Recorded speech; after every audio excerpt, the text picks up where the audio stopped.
The voice for God. It is possible, even in this world, to hear only that voice and no other. It takes effort and great willingness to learn. It is the final lesson that I learned, and God's sons are as equal as learners as they are as souls. The voice of the Holy Spirit is the call to atonement, or the restoration of the integrity of the mind. When the atonement is complete and the whole sonship is healed, there will be no call to return, but what God creates is eternal. The Holy Spirit will remain with the sons of God to bless their creations and keep them in the light of joy.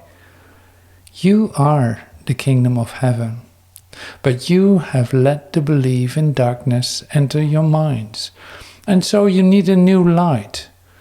The Holy Spirit is the radiance that you must let to banish the idea of darkness. His is the glory before which dissociation falls away, and the kingdom of heaven breaks through into its own. Before this separation, you did not need guidance. You knew as you will know now again, but you do not know now. God does not guide, because he can share only perfect knowledge. Guidance is evaluative, because it implies that there's a right way and also a wrong way, one to be chosen and the other avoided. By choosing one, you give up the other. This is a conflict state. It means that knowledge has been lost because knowledge is sure. God is not in you. You are part of him. When you willed to leave him, he gave you a voice to speak for him because he could no longer share his knowledge with you without hindrance. Direct communication was broken because you had made another voice through another will. The Holy Spirit calls you both to remember and forget.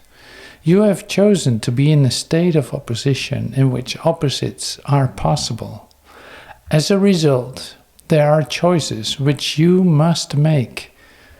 In the holy state, the will is free in the sense that its creative power is unlimited, but choice itself is meaningless. Freedom to choose is the same power as freedom to create, but its application is different. Choosing means divided will. The Holy Spirit is one way of choosing. This way is in you because there is also another way. God did not leave his children comfortless, even though they left him. The voice they put in their minds was not the voice of his will, for which the Holy Spirit speaks. The call to return is stronger than the call to depart, but it speaks in a different way.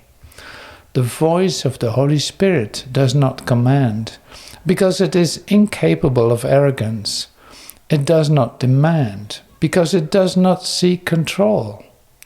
It does not overcome, because it does not attack. It merely reminds. It is compelling only because of what it reminds you of. It brings to your mind the other way, remaining quiet even in the midst of the turmoil you have made for yourselves. The voice for God is always quiet because it speaks of peace. Yet peace is stronger than war because it heals. War is division, not increase. No one gains from strife. What profiteth a man if he gain the whole world and lose his own soul? This means that if he listens to the wrong voice, he has lost sight of his soul. He cannot lose it, but he cannot know it. It is therefore lost to him until he chooses right.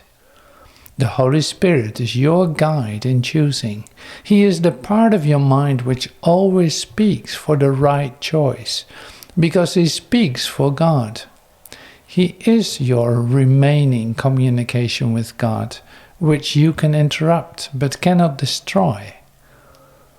The Holy Spirit is the way in which God's will can be done on earth as it is in heaven.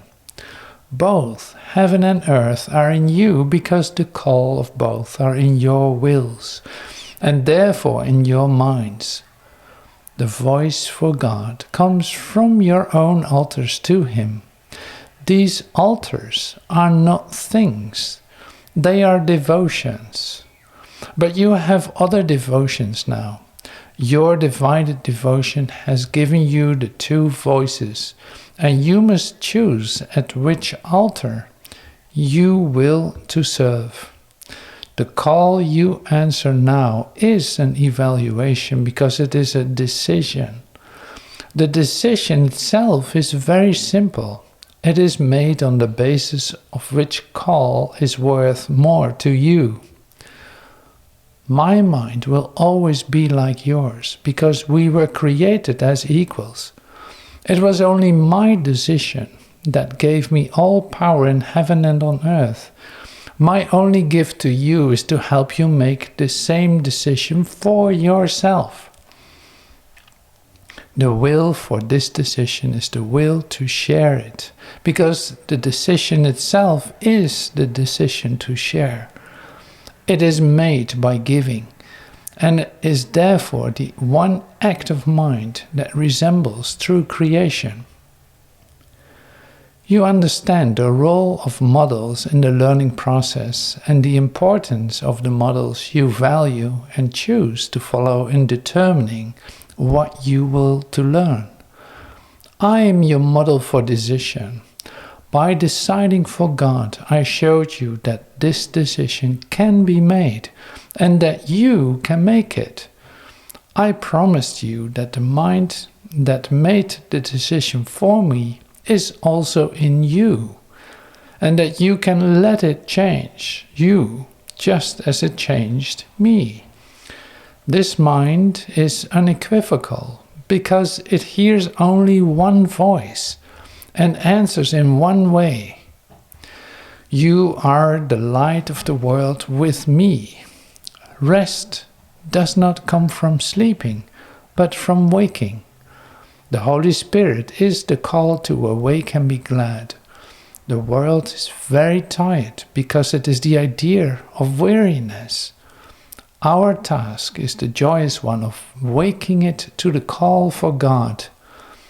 Everyone will answer the call of the Holy Spirit, or the Sonship cannot be as one. What better vocation could there be for any part of the kingdom than to restore it to the perfect integration that can make it whole? Hear only this through the Holy Spirit within you, and teach your brothers to listen as I am teaching you. When you are tempted by the wrong voice, call on me to remind you how to heal by sharing my decision and make it stronger. As we share this goal, we increase its power to attract the whole sonship and to bring it back into the oneness in which it was created. Remember that yoke means joined together and burden means message. Let us consider the biblical statement, "My yoke is easy and my burden is light," in this way. Let us join together, for my message is light. I came to your minds because you had grown vaguely aware of the fact that there is another way or another voice. Having given this invitation to the Holy Spirit, I could come to provide the model for how to think. Psychology has become the study of behavior, but no one denies the basic law that behavior is a response to motivation, and motivation is will. I have enjoined you to behave as I behaved, but we must respond to the same mind to do this. This mind is the Holy Spirit, whose will is for God always. It teaches you how to keep me as the model for your thought and behave like me as a result. The power of our joint motivation is beyond belief, but not beyond accomplishment. What we can accomplish together has no limits, because the call for God is the call to the unlimited. Child of God, my message is for you to hear and give away as you answer the Holy Spirit within you.